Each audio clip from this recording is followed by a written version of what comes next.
Some lackluster behavior regarding the way Madrid has been playing for a while, and you saw it in the first leg. Even in the second leg, they came out, and I think for the first 45 minutes.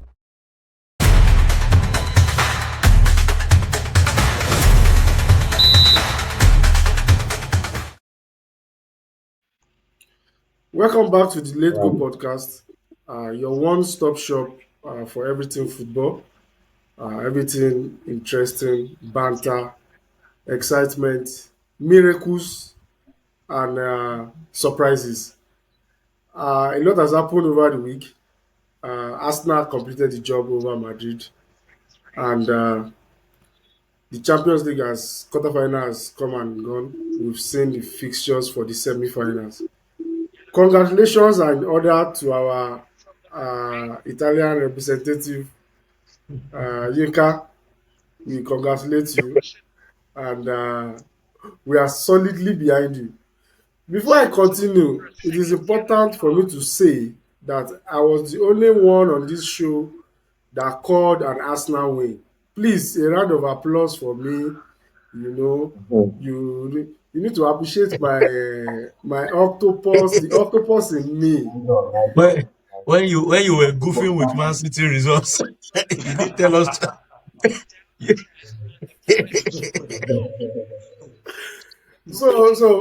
It's been an interesting week. We have our semi-finalists for the Champions League. Paris Saint-Germain hosting Arsenal in the first leg. Barcelona hosting Inter in the first leg of the second semi-final. Like a friend told me, we have one Italian team, one English team, one Spanish team, and one French team. Federal character principle fully obeyed in the Champions League. Before we go further, let's just dive into the discussion straight up.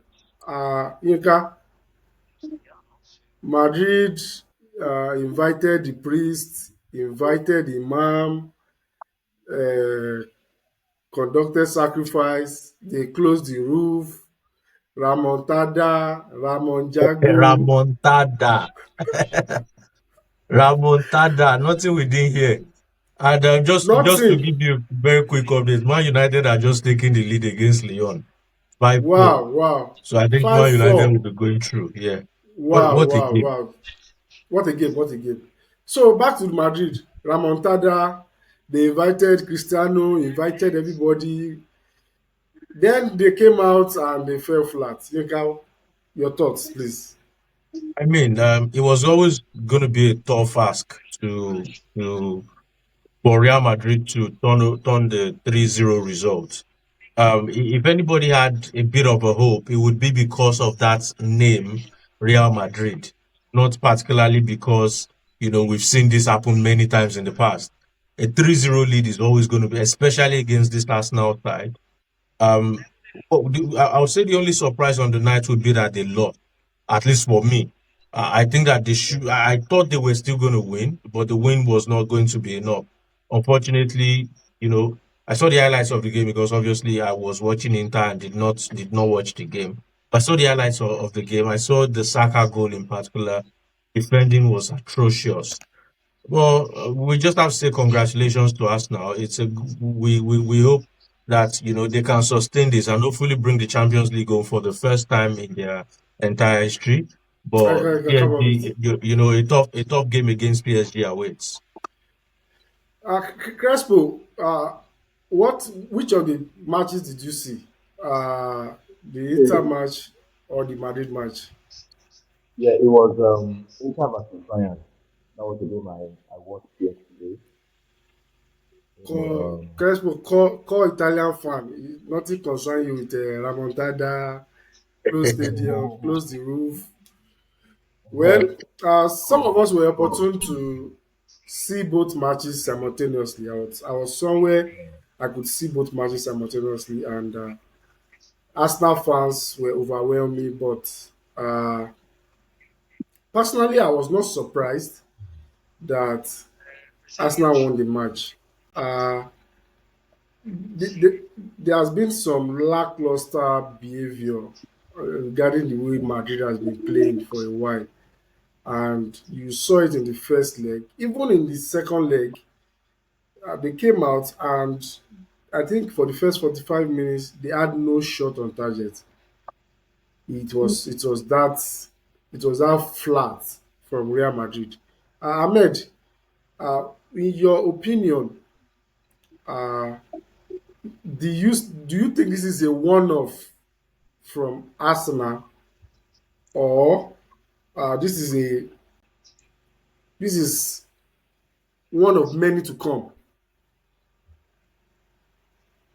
Well, I wouldn't say it is one of many score because if this was Madrid of some years back, this would have been an unprecedented uh, feat. But recently, Madrid has been struggling. Look at their record before they got to this stage of the Champions League. In fact, in the group stage encounter against the likes of Lille, um, a very poor Milan side, they lost those games. Over to the knockout phase, they struggled to get over Atletico Madrid. In fact, many are of the opinion that Atletico were the better side over two legs, but um, for one reason or the other, Madrid scaled through. And Penalties.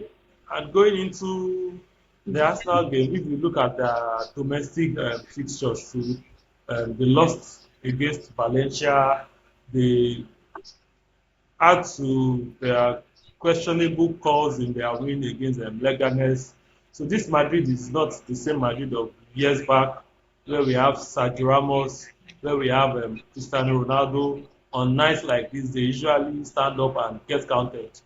On this occasion, Yeah. there was no one who could rise to the occasion. There was, you understand, the lack outside everything that was going on in the management level, the all the uh, choreography, all the drama they were trying to put in place to make sure that this squad get over the first leg deficit.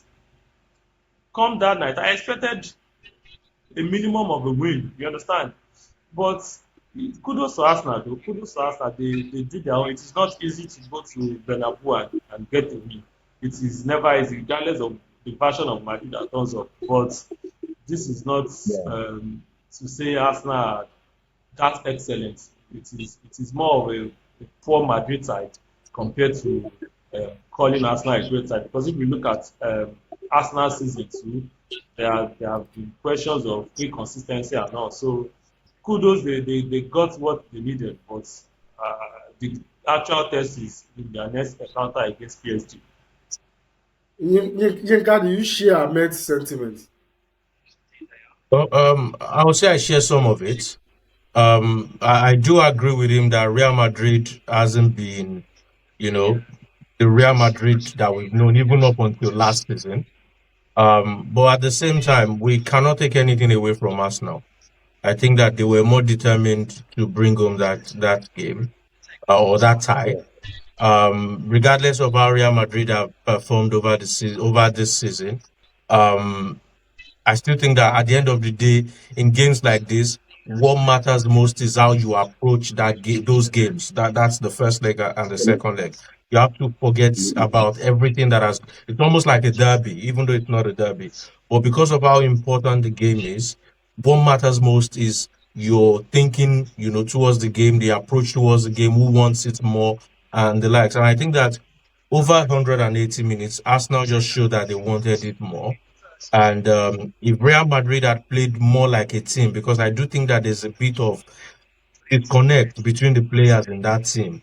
There's too much of individual football, and that was one of the things that caused them. But this is not to take away anything from Arsenal. Arsenal did very well. Okay, you can still with you. Uh, Madrid are the defending champion of the Champions League, even though they will not be defending the Champions League again. Mhm. Uh, these players, the core of this thing were present last season. Mbappe is the significant difference between last season and this season. Do you think his acquisition has caused a kind of imbalance in the team's dynamics? Because the truth is, for 180 minutes, Madrid had no plan on how to break down Arsenal. Is this a personnel issue or a coaching issue? I think the question is better put that way. Well, I would say it's a bit of both. Um, People that have followed Ancelotti for quite some time now, or over his career, would know that he's a coach that likes to give players the freedom to express themselves. And even though this might have its advantages, I would say that one of the disadvantages that it would have is when you have players that are of a certain quality that are used to being the alpha men or alpha players in their team. Now, over the years, Vinicius Junior has been the alpha man in the team, in the Real Madrid team. Jude Bellingham came in and almost did the same thing. Um, but when Mbappe came in, some of us had concerns about Mbappe's inclusion into that team, especially because of how it's going to affect them when they line up in attack. Mbappe, as we all know, likes to drift to the left a lot, which is where Yeah. Vinicius really enjoys himself. Mbappe has done well to play more centrally, you know, since he joined Real Madrid. Or because they have a coach that does not really focus on structuring them and how, or based on how he wants them to play, he prefers to give them the freedom to express themselves. There's always going to be collision, every once in a while. Also, because we have alpha men in this team, players that are used to being the center of attraction. You have a situation where Vinicius wants to do his thing. Feels like when the team is struggling, he wants to be the one to drag them out of the pit instead of playing with his teammates. Mbappe is trying to do the same. Bellingham is probably trying to do the same as well. Then it becomes a problem. So I would say it's a bit of both. It's a coaching problem and also a personal problem because obviously there are players that when you look at them from a positional point of view, it's always going to be a clash. And the coach did not create a structure to accommodate all of those players in order to get the best out of them. Ahmed, there have been talks of this season being the last for Carlo Ancelotti at Real Madrid. Let's assume that happens to be the case at the end of the season.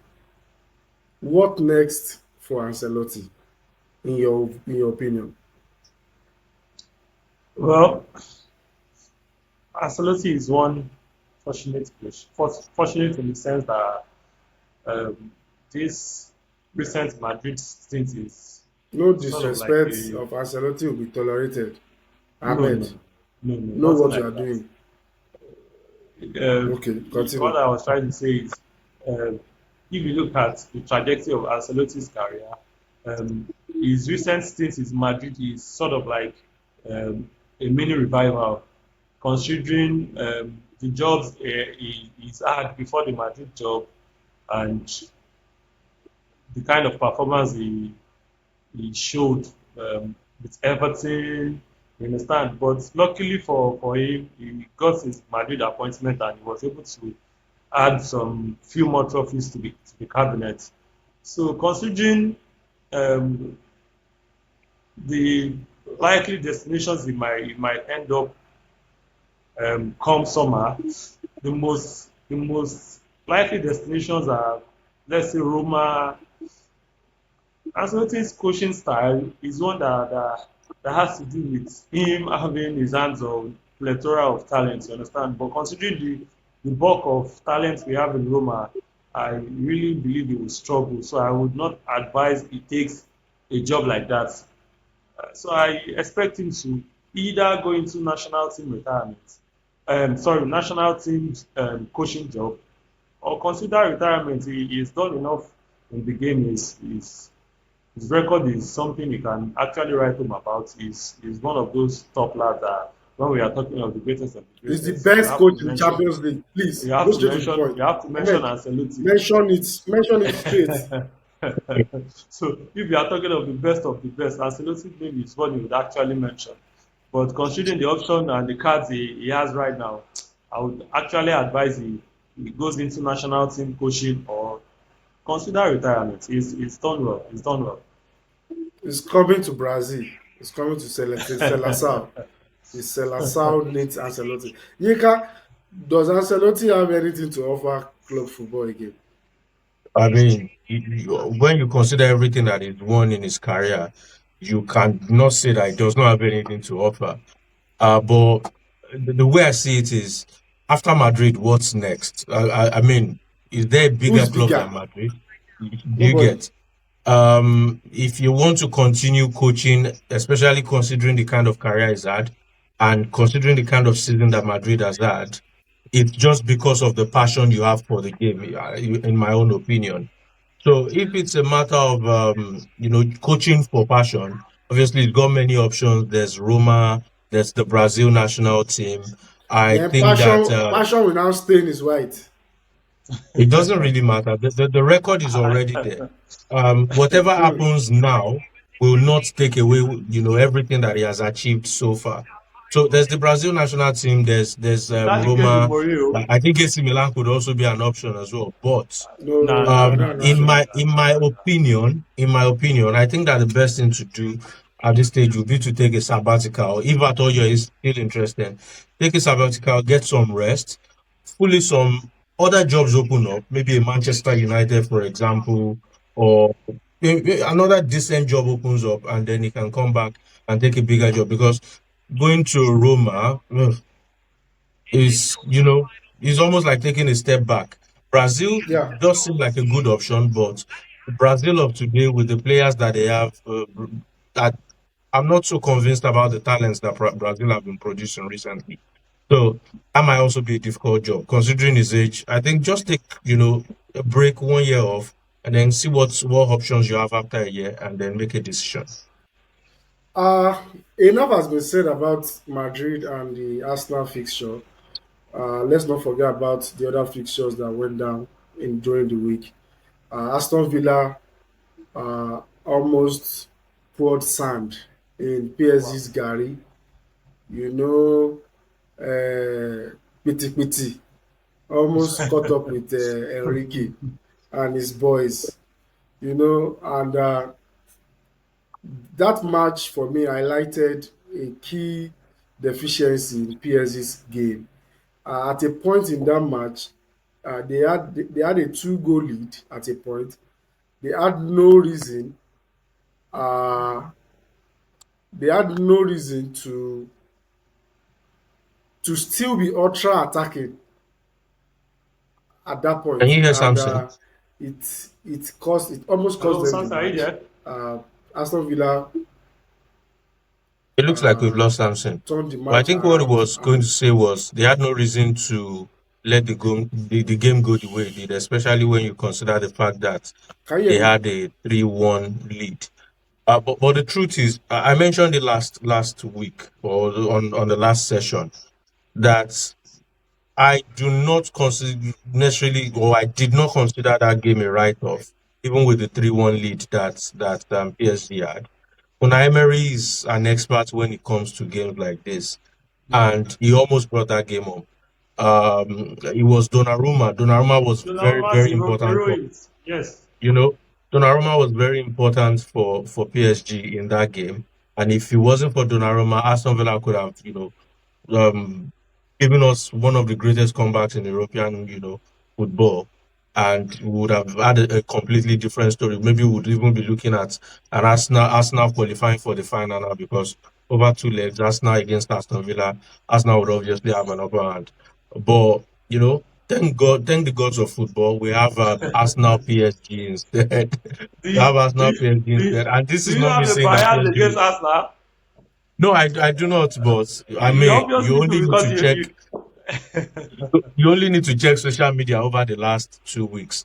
Remote to what's this guy? Remote the comedian. What's this guy's name that does Yoruba content? King Kong, I can't remember. King King Kong, Kong. and the likes. It's been crazy. I mean, I don't think I'll be able to withstand that kind of harassment, quote and unquote, if Arsenal manage to win the Champions League. So, I mean, PSG would pose a bigger obstacle for us now than Aston Villa would, in my opinion. And I think that's going to be a more interesting game. Um, but the other game that was played on the night was, I think, Barcelona versus Barcelona Dortmund. versus Dortmund, Dortmund. yes, Wow, that Barca was versus Dortmund. another That was interesting another encounter. interesting game. Yes, that was a very interesting game. And Dortmund did as if they were going to, perform a miracle as well. But eventually, they just couldn't get it over the line. Due to an unfortunate own goal. Due to an unfortunate own goal. If not, they Yes, would have had a 3-0 lead on the night, and that would actually make up for a very nervous close to the game.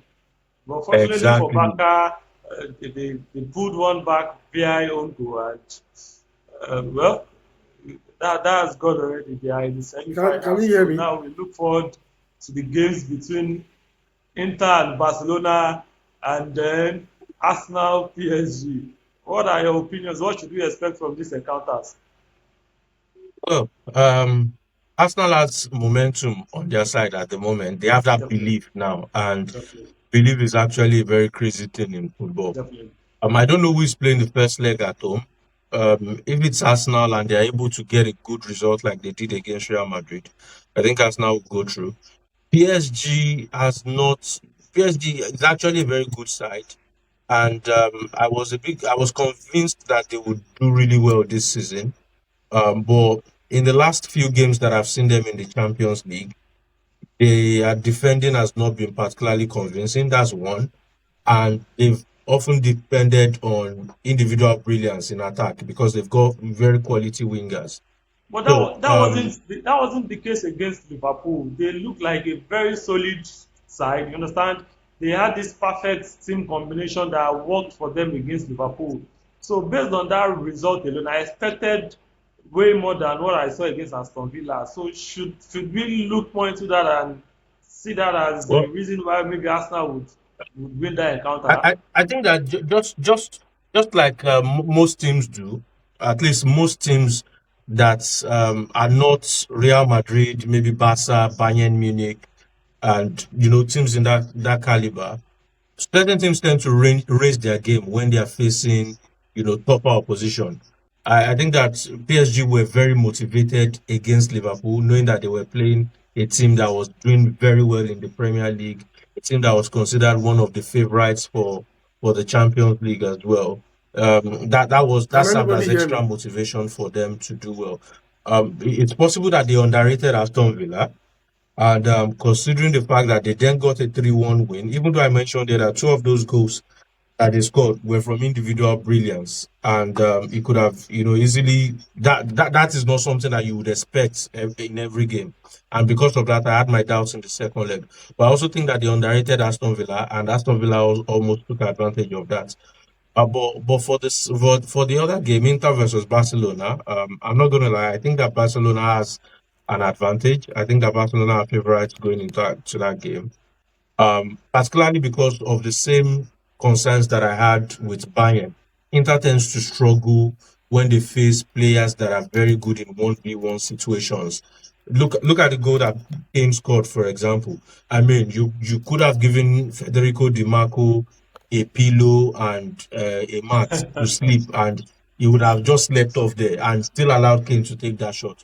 It looks like they just struggle whenever they are facing, teams that have that kind of quality. And I think Barca falls into that category. But obviously, this is not to say that the gap is much like 70-30. I think it's close, but Barca are still favorites to qualify. So if I was to pick, I would say Barcelona final and possibly because I don't want to say that I do not like Arsenal, but because I'm worried about what Arsenal fans are going to show us if they make it to the final. So I hope it's Barcelona. Well, I hope it's Inter versus PSG, but I think it's Contrary, going to be Barcelona versus PSG. contrary to your opinion, yes, your points are very valid. Yes, Inter could struggle against teams that have wingers that are very good on one-on-one situations.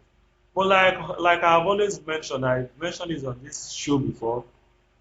Inter is one team I respect once it comes to solidity. You understand? They are this side that you have to sweat through your anus if you are going to beat Inter. You understand? You can't beat them by mistake. So I've seen um, Barcelona on numerous occasions this season. A very good example is their encounter against Benfica.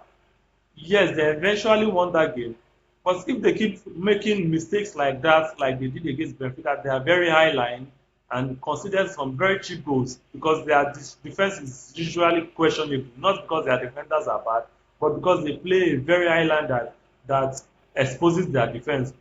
Inter is one thing you have to be careful against if you are to implement such a style. You understand? As much as if Inter capitalizes on that, Inter is not one team you would get away with after having considered two. You can't beat your chest and say you score three or more against Inter. They are that solid. Can They you are hear me? that disciplined. Yes, we can hear you, Samson. Yes, yes, Welcome we back. can hear you. Welcome back, Sam. So Inter is one side that are very solid. Their shape is close to perfect because the team has this understanding. They move in sync. They attack together. They defend together. So that would be a really tough test for Barcelona. So I don't think Barca would win that time. I don't think so. Yes, well, I actually agree with you. Like I said, it's not straightforward. I just think that on the balance of play, Barcelona does have an edge because they have more players with that X factor. But in terms of, playing as a team and being determined, Inter obviously can stand up and be counted. Inter's determination got them through the Bayern Munich game.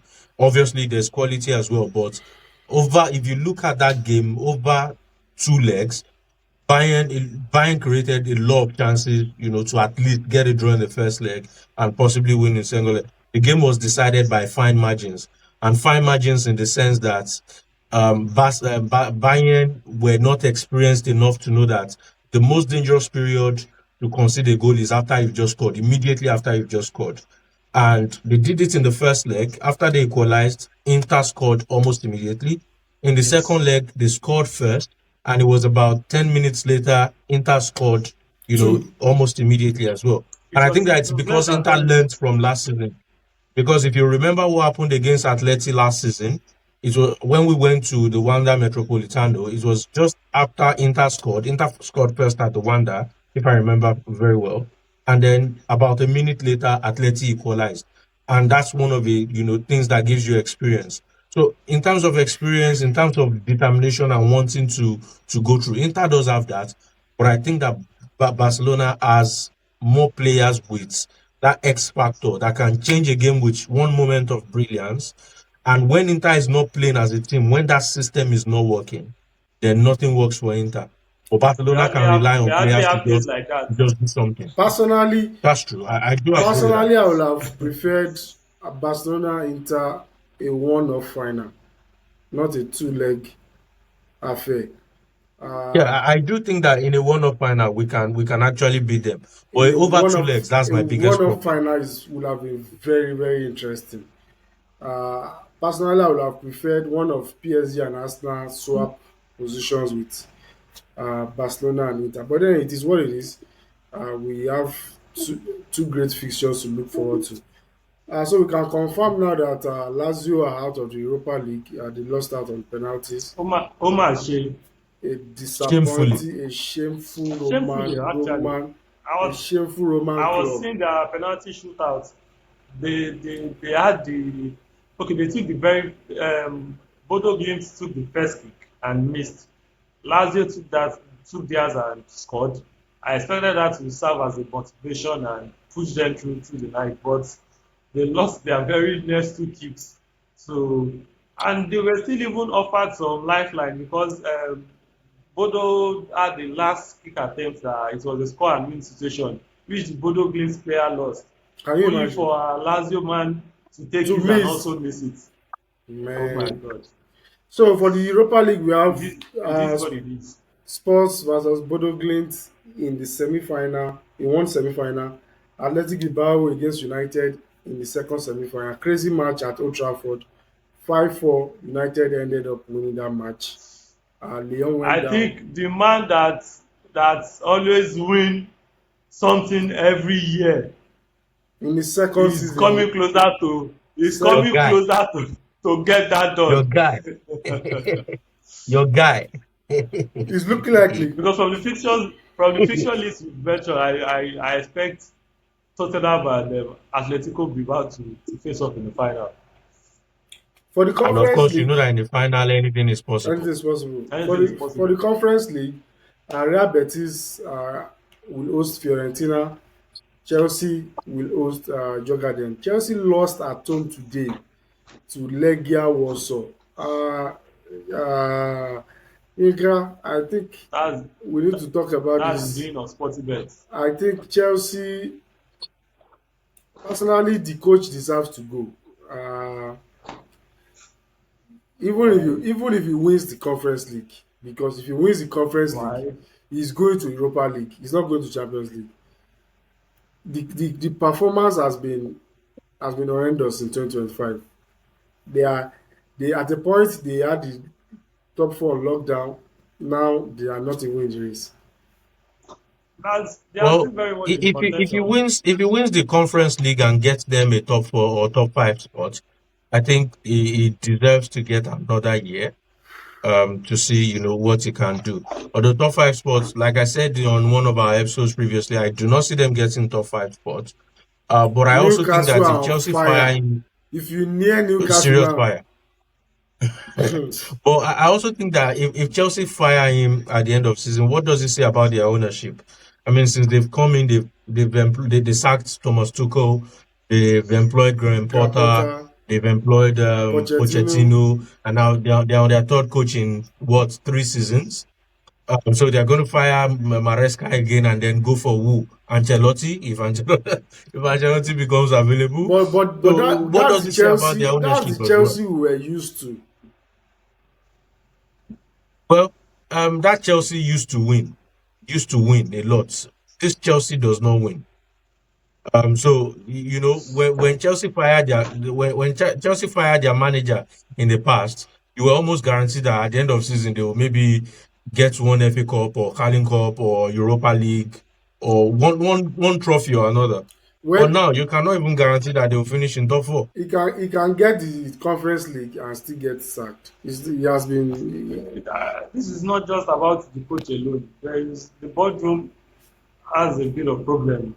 Maybe not as big as the situation in Manchester United, but there are already rumors of 24 number of listed players that are to be discarded at the end of this window.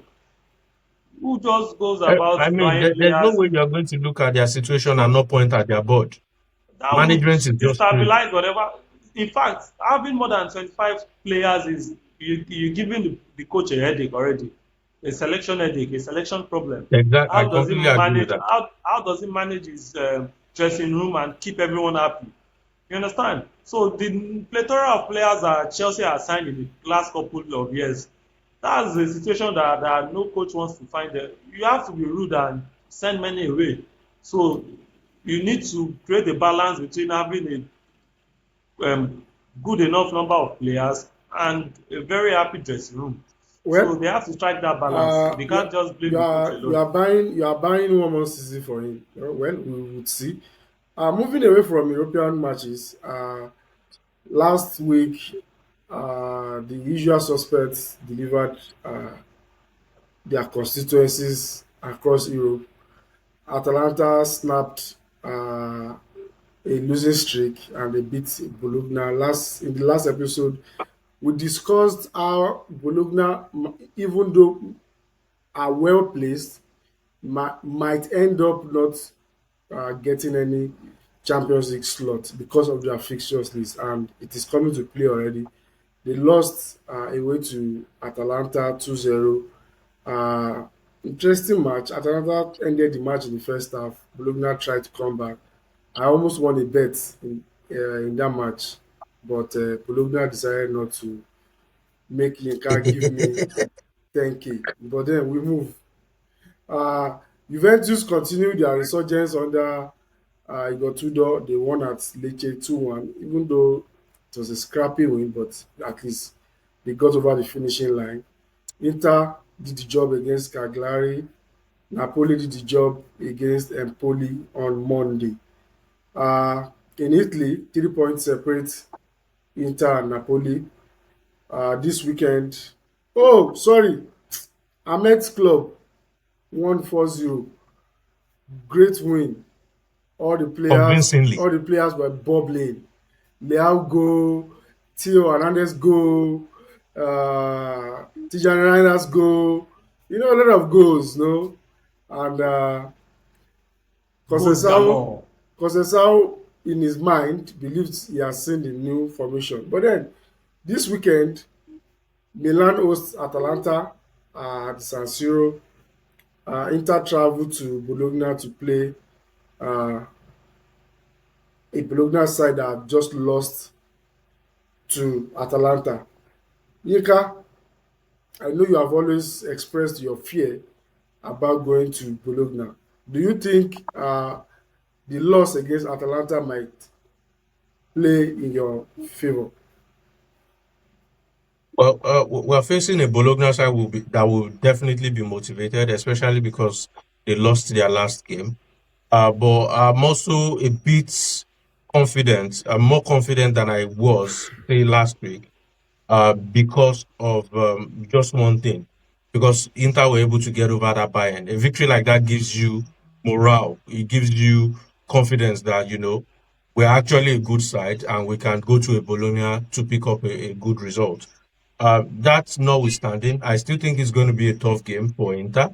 If Inter, because of the energy that Inter expended during the week, Inter would do well to try to win that game in the first half and try to manage it in the second half. If it drags on for too long, then I think Bologna has a chance of causing an upset by getting a draw or even getting a win. But we'll see how it goes. I think Inter actually have a very good chance now. If I had Inter at 40, 45% before, I think I have them at 55, 60% now. Okay. Quickly just round up this session.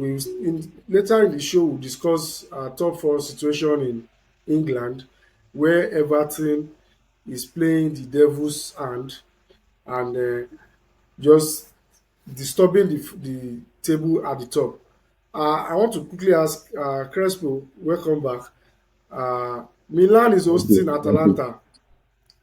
Milan are 6 points uh, away from Bologna at fifth, and I think 8 points, eight or Yeah. 9 points behind Juventus. Do you see Milan picking maximum points against Atalanta at the San Siro? Okay. Thank you very much. Well, that game will be dicey. I don't see Milan winning that game. The best Milan can do is Uh-uh. to get a draw. So after having Odumeje, four Yes, goals, yes, I know Odumeje, why I you said so. just you don't I see. can't I laugh, know, I mean. I know why, I know why I said so. I know why I said so. Atlanta have been very good away from home this season. I can't laugh, I please. think, yes, yes, I think a few of their last games they won 5-0, 5-0 away from home. And they've got some pretty decent results on the road. So I fancy Atlanta to try to cause an upset, but then again, Milan, based on the fact that they have the catch up they are doing, they would want to, put in the work. And well, I see a draw in that game. That's the best Milan can get. I don't see Milan beating Atalanta in that game. uh, uh, Considering Atalanta Ahmed, four please. away from I know home. you want to counter his opinion. Please, just go ahead straight up. I don't want to say too much. Just write it down. Milan will beat Atlanta.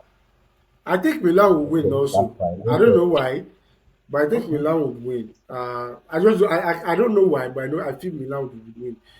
Will it be Sergio Conceição is cooking. will it There is be a new sheriff in Okay. town with a new My, system. will my only concern about that game is that Milan might have that Copa semi-final in their heads, and that might affect them in that game. Exactly. I don't know what team Conceição is going to put out as well, if he's going to rest players for that game. So it's hard to say. I'm leaning towards a draw. Okay, Yeah, me too. Ahmed and Crespo, let me play with your minds now. Even though it is almost impossible that Milan makes top five, that is assuming Italy gets the fifth spot for the Not with what Champions League. Lazio did tonight. No, no, no. They won the match. The outcome of the time might be Would different, have but they won the match. But they've still lost. They've still lost they qualification points. we've Okay, lost yeah. qualification now, so it makes it tougher. So that's a tough ask. Wait now. Is We it just have to win. We just have to win the remaining of our games without people joining in. That's the only way we can so? Ahmed and hope for Crespo, I want to an present to you two options now. Two gifts: win the Coppa Italia and go to Europa. Lose the Coppa Italia and make Champions League. Make Champions League. That's not tough. That's not a Champions League is tough the question. ultimate. But the question is, can we actually make the Champions League spot? No, no. So this Forget if is you can make it. Just pick your option. I'll pick the Champions League spot. I'll put Jam. We are not going trophyless. We've won the Super Cup already against Personally, you know. personally, I don't know what you people are going to do in the Champions League, but And just to add, Finances matters. I would take Coppa just to Italia. add, sorry to cut in. Sorry to cut in. I've just checked now, and it's now mathematically impossible for Italy to secure five spots. Ah, So it's officially England and Spain. wow, Okay. too bad. So, So even if Inter win the Champions League, if we will Yes, even if we win, there's a guy that does his Twitter account is Football Rankings. He does every so he has just updated it about 11 minutes ago. England, Spain official.